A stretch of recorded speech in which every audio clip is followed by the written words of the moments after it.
ഒരൊറ്റ climax scene കൊണ്ട് ഒരു സിനിമയുടെ ഗതി തന്നെ മാറ്റിമറിച്ച 3 സിനിമകൾ ഏതൊക്കെയാണെന്നതാണ് ഇന്നത്തെ വീഡിയോ. തേർഡ് പ്ലേസിൽ ജല്ലിക്കെട്ട്. LJPയുടെ മാസ്റ്റർ പീസ് പടങ്ങളിൽ ഒന്നാണ് ജല്ലിക്കെട്ട്. ഇതിലെ ക്ലൈമാക്സ് അത്ര വേഗം മറക്കാൻ പറ്റുന്ന ഒന്നല്ല. മനുഷ്യന്റെ ഉള്ളിലെ കൊടൂര മൃഗത്തെ തുറന്നു കാണിച്ച ക്ലൈമാക്സ്. ജല്ലിക്കെട്ടിലെ ക്ലൈമാക്സ് നമ്മളിൽ ഉണ്ടാക്കിയ എഫക്റ്റ് ചെറുതൊന്നുമല്ല.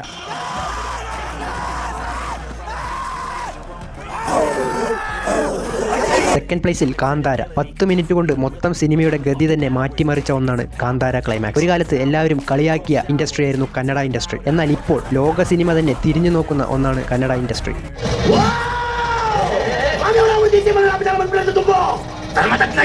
ഫസ്റ്റ് പ്ലേസിൽ കഥ പറയുമ്പോൾ സിനിമയുടെ മുക്കാൽ ഭാഗവും മടുപ്പോടും ചടപ്പോടും കണ്ടുകൊണ്ടിരുന്ന പ്രേക്ഷകരെ 5 മിനിറ്റ് കൊണ്ട് പിടിച്ചിരുത്തിയ സിനിമ. ഈ സിനിമയിലെ ക്ലൈമാക്സിലുള്ള മമ്മൂട്ടിയുടെ എമോഷണൽ ഡയലോഗ് തന്നെയാണ് ആ സിനിമയുടെ മാസ്റ്റർ പീസ്. കഥ പറയുമ്പോൾ സിനിമയുടെ ക്ലൈമാക്സ് കണ്ട് കുറച്ചുപേരുടെയെങ്കിലും കണ്ണ് നിറഞ്ഞു കാണും. ഞാൻ ചോദിച്ചു,